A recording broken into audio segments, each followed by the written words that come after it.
Tentem realmente comigo construir um programa coletivo. Um programa que não seja o meu programa. Estas palavras, eu, meu, são palavras muito antipáticas. Um programa que seja nosso, que seja do meu interesse e do teu, espectador que me ouves.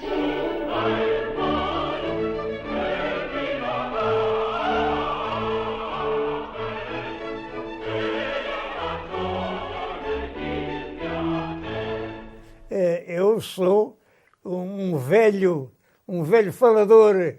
Comecei a falar muito cedo e não há maneira de me calar. Isso começa, recordo-me, estava eu em Leiria e aí havia uma festa de estudantes e escolheram para eu falar em nome dos antigos, dos alunos atuais, para saudar os velhos alunos que lá iam. Não cheguei a fazer esse discurso, porque, entretanto, mudei para Lisboa, mudámos a residência, mas isto tinha eu 12 anos. De então para cá, não tem número os discursos que eu tenho feito e devo dizer que muitos deles, os do Brasil, por exemplo, a série do Brasil, é uma coisa que empolgou aquela gente, empolgaram os brasileiros, que também falam bem. Há quem pense que isto de falar que é só um dom natural, mas por trás das suas charlas, por trás das suas histórias em televisão, há muita investigação, há um trabalho de preparação grande. É claro que há muita investigação. É certo, em todo caso, que é um dom. A padeira de Aljubarrota é medonha, é um virago. A lenda diz que era feíssima, tinha 6 dedos em cada mão, era assim uma mulher de maus costumes, ia para a cama com qualquer um não é bem assim. Eles antes de irem para a cama, ela fazia um jogo. Na taberna, punha o braço de ferro. Se o homem ganhava, ela lá ia para a cama. Se era ela que ganhava e partia o braço ao homem, era ele que pagava, mas eu não sei como. A palavra flui, vem aos borbotões,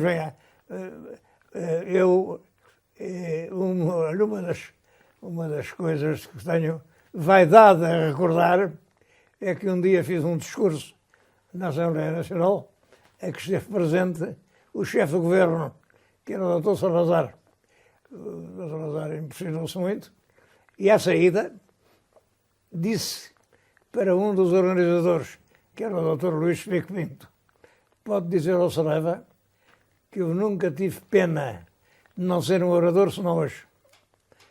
Isto dito por um homem que era muito sóbrio. Salazar não fazia juízo a ninguém. Há também uma história muito curiosa de um discurso que o Soutor fez na Assembleia Nacional e que a RTP gravou ou passou um discurso de um outro deputado na Assembleia e não passou o seu. E depois, creio que alguém interveio de forma a que o Soutor, o seu discurso passasse na televisão. Como é que isso foi? Era uma sessão solene, é exatamente essa de que eu estou a falar, em que devia falar um representante do Parlamento, que era o Dr. José Guilherme de Melo e Castro, e o representante da Câmara Corporativa, que era eu. Fizeram-se os dois discursos, mas lá os homens da televisão que lá estavam acharam que o discurso de Melo e Castro é que era bom e não gravaram o meu.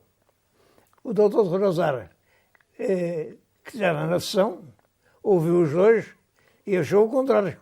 Achou que o meu é que era bom e telefonou para a televisão à noite. Então como é que se passa? Como é que se explica que perante isto vocês... E lá mentiram, é porque o discurso fulano é comprido e a gente guardou para a noite de fim do ano. Já no fim do ano.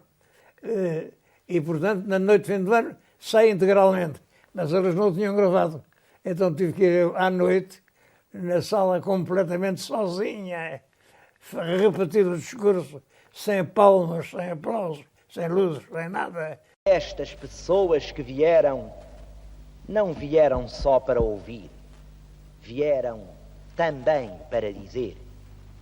A mensagem que elas trazem, e que eu não quero mais retardar, temo-la sentido crepitar nestes aplausos, temo-la sentido vibrar no sentimento de todos, é a mensagem de uma infinita gratidão àquele a quem devemos a paz, a independência verdadeira, a nova grandeza da pátria. Foi feito assim, é uma repetição feita para enganar o chefe do governo que queria ouvir aquilo que tinha ouvido agora. O Sr. Professor sempre defendeu Salazar. Sempre. Chega a dizer que Salazar é um ditador santo. O que quer dizer com isso? Bom, acontece o seguinte.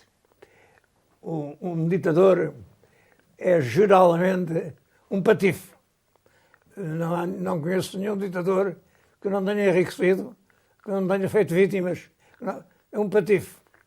O caso extraordinário português é que um santo foi ditador. O Salazar era realmente um homem de uma bondade, e isso é que temos durante 50 anos praticamente. O país é governado com uma grande virtude, com uma grande austeridade, por um justo. Como é que o Sr. Professor explica a polícia política, a tortura e algumas mortes mesmo? Os defeitos, no regime há defeitos.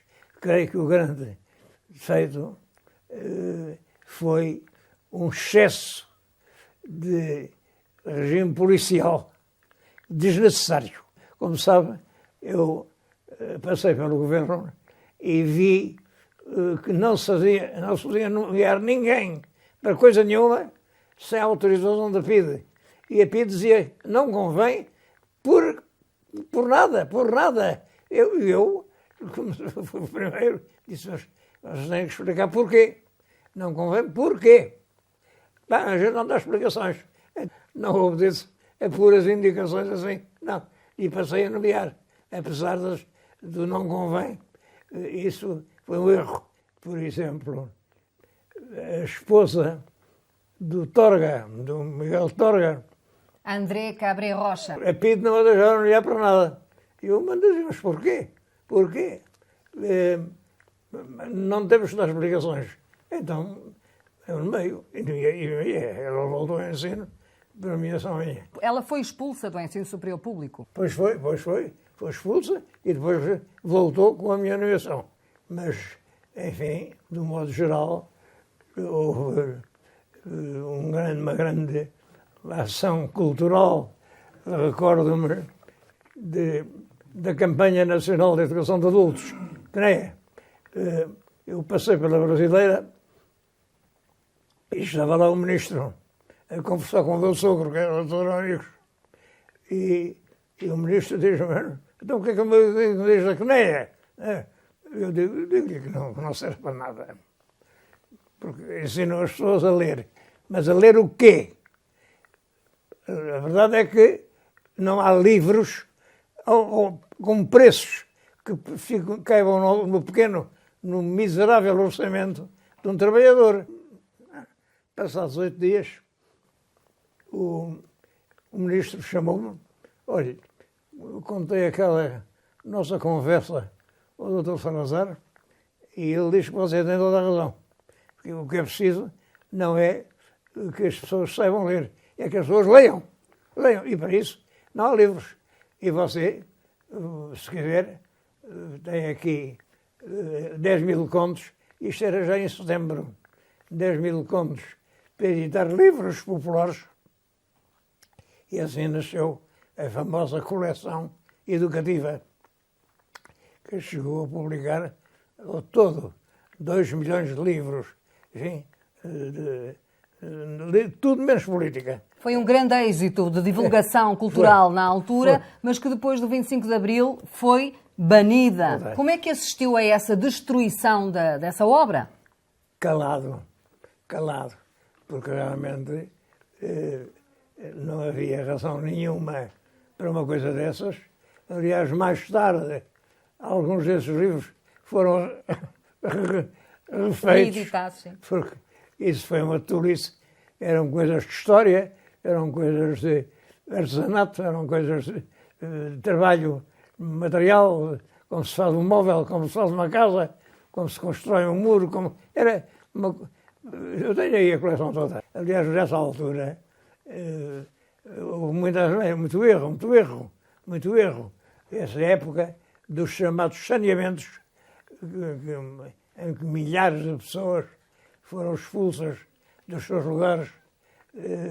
Isso foi um período muito mau, muito mau. O Sr. Professor foi Ministro da Educação e apanha um período particularmente complicado, porque apanha as lutas estudantis em 69. Há um período estudantil em Coimbra, agitado. O problema mais grave ali esteve nos exames. Eles recusavam-se a ir a exame, mas outra metade exigia ir. E isto originava conflitos e pancada, com intervenções de polícia. Talvez valha a pena contar como tudo começou, com uma visita do Presidente Américo Tomás à Universidade de Coimbra. E o que é que acontece? Sim. Em que o senhor também estava presente. Sim. O líder da Associação Académica de Coimbra, Alberto Martins, que tinha sido eleito há pouco tempo, pede para falar em público ao Presidente da República. Pede para tomar a palavra. E não é aceite. Em representação dos estudantes da Universidade de Coimbra, peço licença à Presidente. O Martins, que tinha sido eleito Presidente, por minha intervenção, eu exigi que se fizessem eleições e ele foi eleito. Ele pediu a palavra.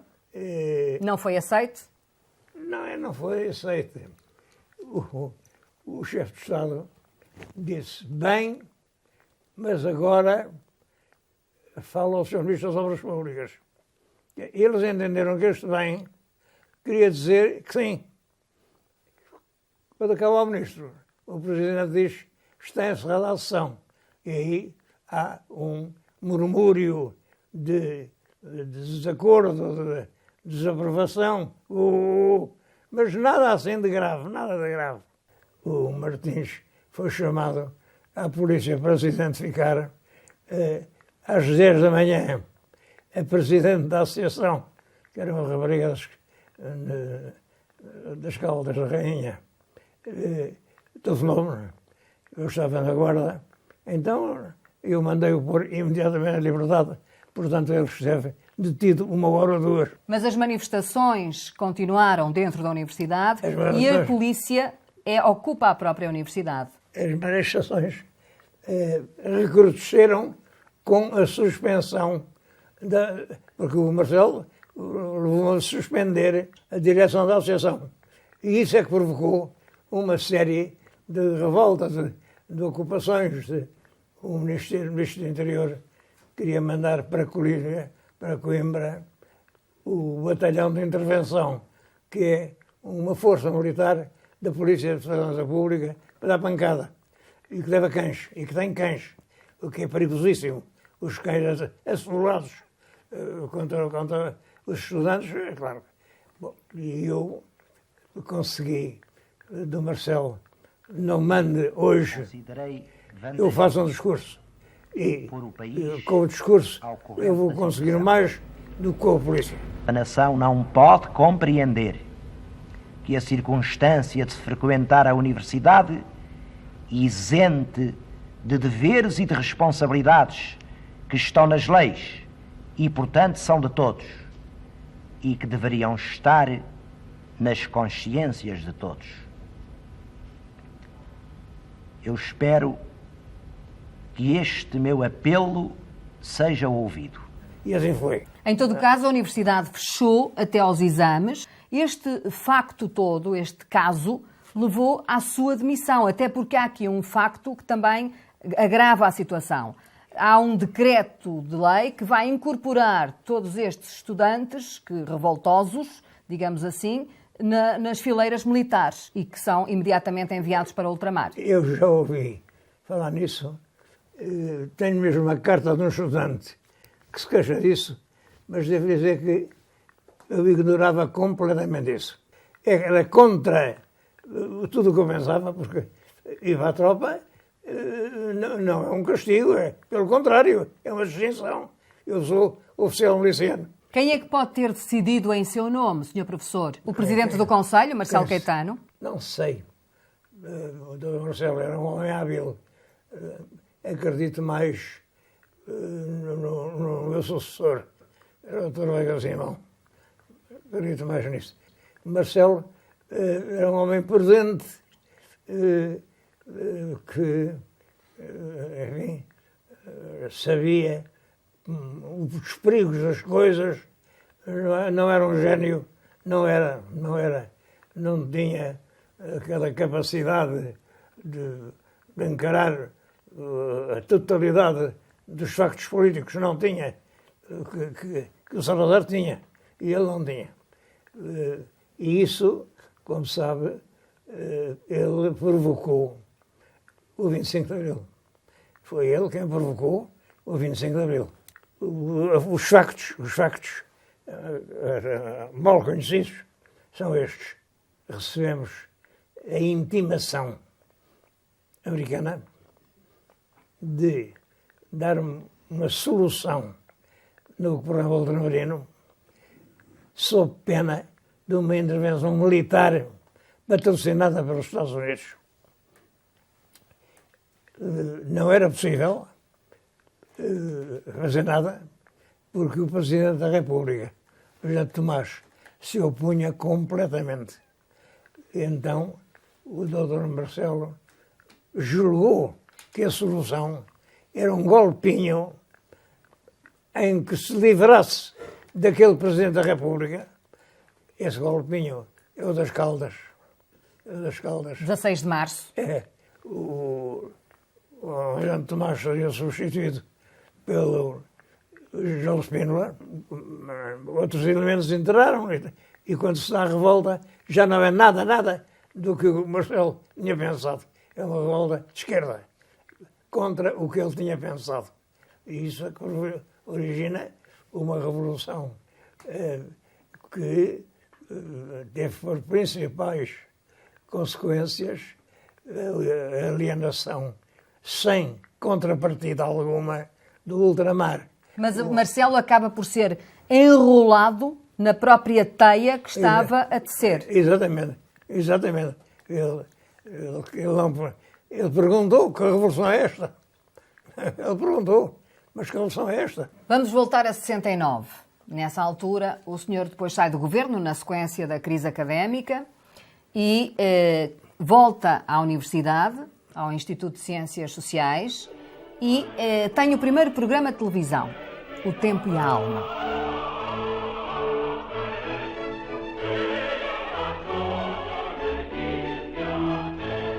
Nós, geralmente, não nos esquecemos dos livros por onde estudamos na nossa instrução primária.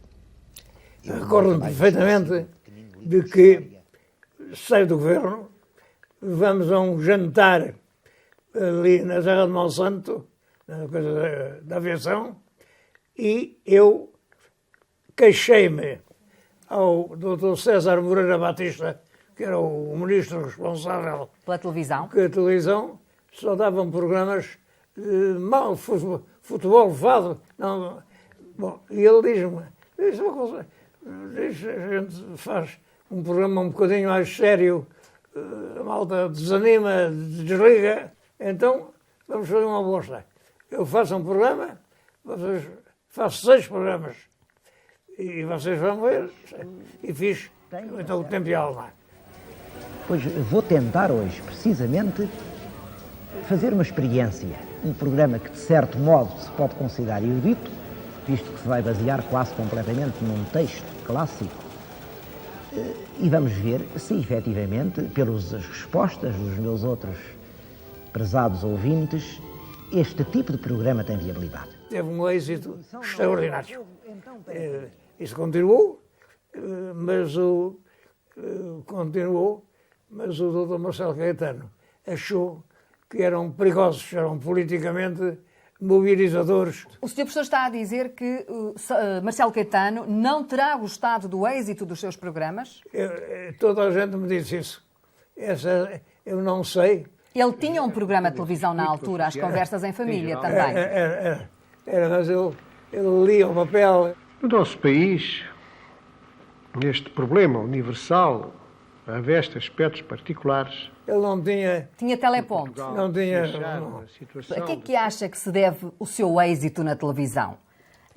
O senhor é um homem que pôs emoções nos factos históricos, emoções nas palavras, ou deve-se ao facto de ser um contista nato? Não, deve-se ao facto de os textos, o que ele não está escrito, é improvisado ali. O que é preciso é saber viver pela pátria, não é saber morrer por ela. De resto, estes conceitos são todos abstratos. Pátria somos nós. Se nós morrermos, a pátria também não fica viva. Isso é muito importante. As pessoas ouvem diretamente o que eu estou a... Bom, isso é muito importante porque geralmente aquilo é tudo lido na televisão, metade do que se diz é lido, como sabe. E essa leitura mata a espontaneidade, a alegria, o borbotar da frase. Uma bela noite, põe-se a caminho.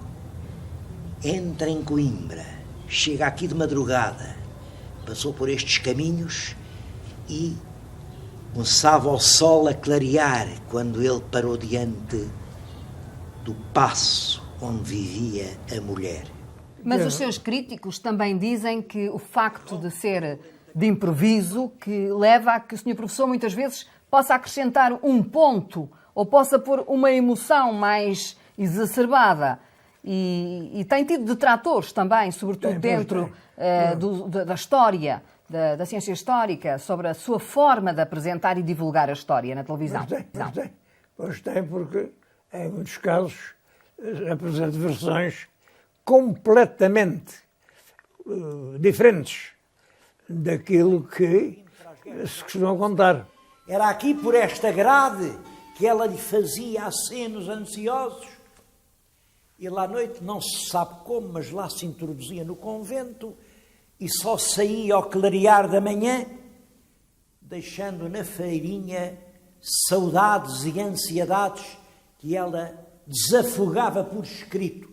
O senhor é um homem de direita ou de esquerda? Como é que se vê hoje? Bom, eu tenho muita dificuldade em responder à sua pergunta. Tenho prós e contras. Os prós, evidentemente, que eu não me considero um homem de direita, porque sou, por, enfim, estruturas populistas, também não sou um homem de esquerda, porque sou contra a revolução, sou contra a violência, sou a favor de um governo como não temos. Penso que estamos numa fase deficitária, negativa, de governação em Portugal. O governo está entregue a pessoas menores. E isso, é claro que repercute-se, enfim, numa decadência geral. Não há produção, não há investimento, não há. Como é que vê o futuro de Portugal hoje, olhando para aquilo que conhece dos movimentos da história de Portugal e do mundo? Como é que acha que o país deve e pode encarar o seu futuro? Com pessimismo, porque a viabilidade da história nacional vem com o ultramar. A alienação, pura e simples, da totalidade dos nossos domínios ultramarinos veio tornar inviável a vida portuguesa, os destinos portugueses, os mercados portugueses, as matérias-primas portuguesas. Nós éramos o principal produtor mundial de café, isso acabou, de prata, isso acabou de estanho, isso acabou, de ferro, isso acabou. Hoje temos que ser pessimistas, mas encarar o futuro com muita serenidade e, sobretudo, estudar novas formas de criação de produtos novos que façam ainda de Portugal uma nação economicamente viável. Não acredita no destino europeu? Não acredito nisso. Dentro da Europa, o nosso lugar é subalterno, secundário e condenado sempre a uma posição de minoria que não nos permite voltar a ser uma grande nação. Doutor, vamos ao início da sua vida. Vamos às primeiras décadas da sua vida. O senhor nasce em Leiria, no seio de uma família remediada, creio.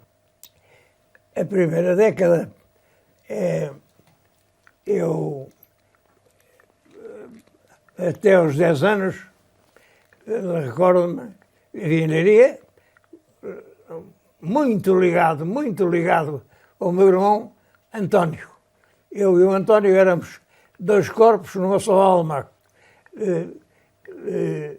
Depois desses 10 anos, segue-se uma segunda década de entusiasmo dos passageiros, da época de escoteiro. Foi o escoteiro entusiasmado, cantando, fazendo os acampamentos, tudo isso. A terceira década é a década do casamento dos filhos, 5 filhos. O casamento, na minha vida, tem realmente importância. 5 rapazes, todos rapazes, que a minha mulher criou ao peito, sem nunca largar o trabalho. Quanto tempo é que o senhor namorou? Muito tempo, 5 anos. E o seu irmão António? 5 dias. Quantos anos leva de casado, professor? 70. 70 anos é a vida inteira. Casou apaixonado? Sim, completamente. Não daquelas paixões fulgurantes e avassaladoras, não. Uma paixão serena, de calma, de serenidade. E esses 5 anos, porque não menos, porque estive à espera de acabar o curso, à espera de concluir o estágio, à espera de ocupar ou ter um lugar no liceu, e é isso que provoca esses 5 anos. O senhor, na sua lua de mel, foi de comboio para as Beiras e saiu numa estação anterior ao seu destino para fazer uma parte do caminho a pé com a sua mulher pela neve. Essa viagem, costuma dizer que foi a viagem, e que foi a pé, mais feliz da sua vida. Porquê? Acontece que o caminho de ferro vai ao longo da Serra da Gradunha, anda muitos quilómetros, depois dá a volta, e no meio estava um nevão lindo, estava tudo branco. E eu julgava conhecer o caminho, porque saindo em Alpedinha, subindo a serra, descendo outra vez, ficava na minha casa. Que eram donas, não é? Que eram as donas, simplesmente. Entretanto, ao fim de pouco tempo de subida, cai um nevoeiro intenso, e não se via nada. E a gente só sabia que, subindo, chegava ao cimo. E fomos até ao cimo, mas andámos na neve até ao pôr do sol.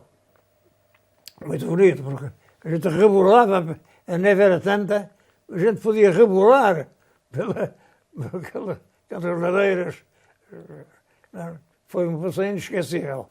O senhor depois viveu aqui em Lisboa, vivia em Lisboa, creio que era professor. Eu era professor, e a minha mulher também, no Passos Manuel. Estive ali há algum tempo, mas não muito. O senhor professor, muita gente não sabe que se licenciou em História, mas depois, logo a seguir, licenciou-se em Direito e começou a advogar. No ato da minha licenciatura em História, teve um conflito grave com o professor, ao ponto de querer ir à cara. Agarrámos aos dois. O ato foi anulado, tentou estender-me, mas com perguntinhas. Fez a primeira, a segunda, ia fazer a terceira e ia dizer, não pergunta mais nada, já está a tomar fé. Andou para aí no manhã a dizer, vocês hoje vão assistir, eu vou estender o Saraiva. Vão ver o que estenderam.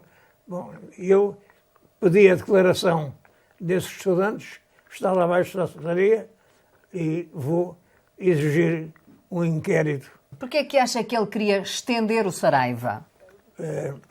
Porque eu, na véspera, no ato anterior, tinha estendido o Délio Santos. Outro professor. Sim, o Délio Santos tinha discutido a minha tese e tinha dito, estou satisfeito. E eu disse, não, o senhor está satisfeito, mas eu não estou. O senhor começou por fazer objeções, dizer mal, tem que retirar o que disse e reconhecer que eu tenho toda a razão. E ele fez isso. É como de gosto, faça isso. Isso é considerado um ato desrespeitoso. O senhor também era um aluno que era um tribuno já na altura e creio que entrava muitas vezes em despique com os professores. É verdade. Mas era um aluno, tinha sempre notas muito altas, mas realmente acontecia isso. Sr. Professor, por esses dissabores todos, creio que um dia, em conversa com o seu irmão António, numa noite em que passeavam os dois por Lisboa, o professor lamentou-se que tenha havido, ao longo de vários momentos da sua vida, muitos mal-entendidos que o fizeram sofrer a si e a outros. O seu irmão António respondeu-lhe que talvez isso acontecesse por o senhor ter uma certa petulância na forma de estar. O senhor é um petulante? A petulância. O António diz isso. O senhor és petulante. É verdade, era verdade. De facto, tive muitas contrariedades, e sempre, por isso, vamos dizer, petulância. Mas eu era petulante. E reconheço que, ao aproximar-me dos 100 anos, não consigo limar essa aresta do meu caráter. E o que é ser petulante? Petulante é uma maneira altiva, vaidosa, imperiosa, indiscreta, de exibição da personalidade. É uma qualidade ou um defeito? É um defeito. É um defeito, é um perigoso defeito. O senhor assume esse seu defeito ao longo da vida? Hoje tento corrigi-lo. Também costuma dizer que o seu irmão, António, era o sol e que o senhor é a lua. Era verdade. O António tinha... andávamos sempre juntos e havia essa ligação muito intensa. Muito intensa. Tá, começa ali, tem ali o retrato. Eu com 2 anos e ele com 4. Começou ali essa ligação. Há uma nota muito interessante que ele, quando foi trabalhar e recebeu o primeiro ordenado, ele disse-lhe assim, que está aqui o nosso dinheiro. É verdade. Pôs na mesa de cabeceira, ou seja, está aqui o nosso dinheiro. Bom, também é certo, pois, quando eu estive em Paris, eu muitas vezes me mandei dinheiro, ele passou lá faculdades. Mas essa fraternidade que vos unia não condiz muito com a sua característica de petulância. Pois, mas com o António não era petulante, não. O António era uma coisa à parte. Era metade da minha alma. Era realmente. Sr. Professor, voltemos à televisão.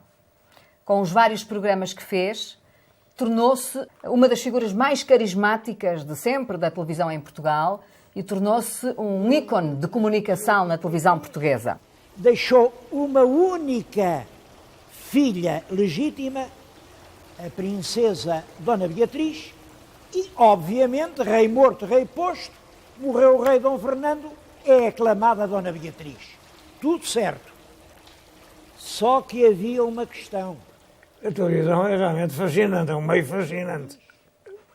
Recordo-me que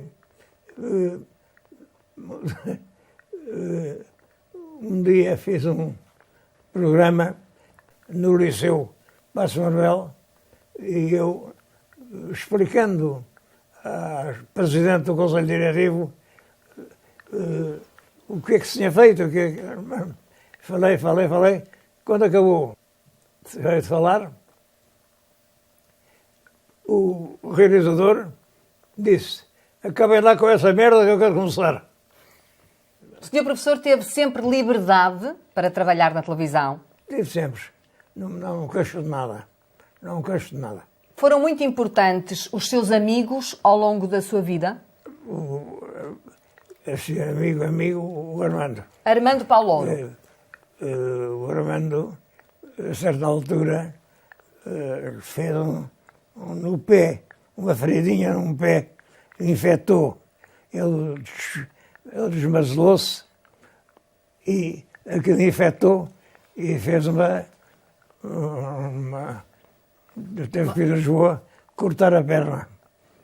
Foi para a Casa de Saúde das Amoreiras, mas os médicos enganaram-se e cortaram-lhe a outra perna.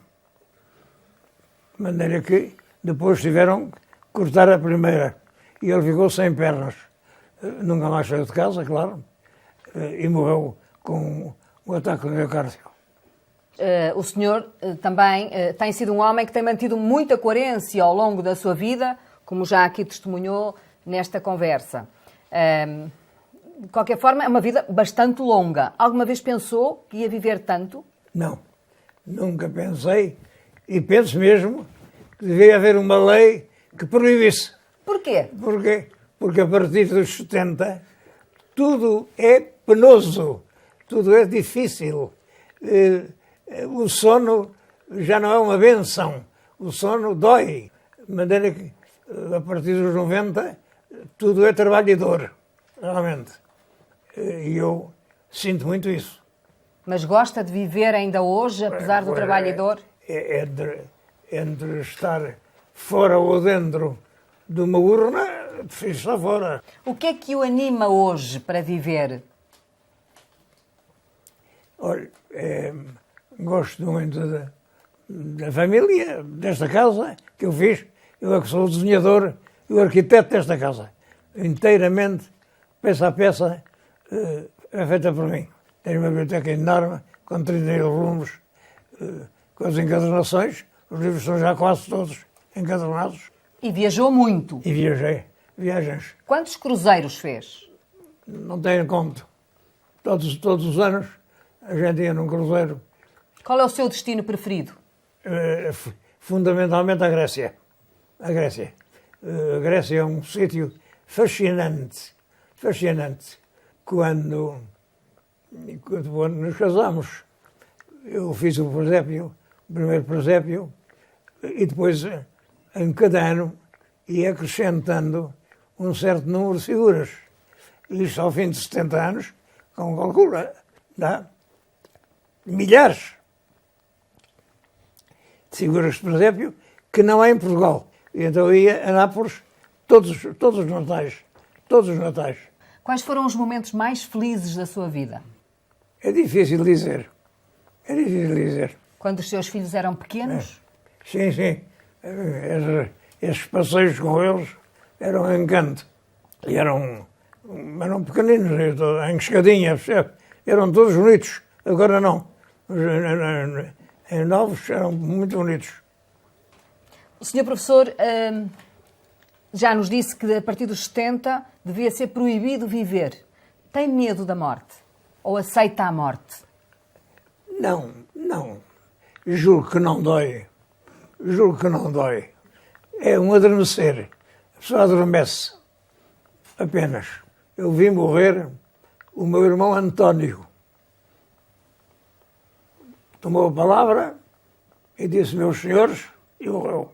Como é que o senhor gostava de ser retratado na memória futura? A falar. a falar.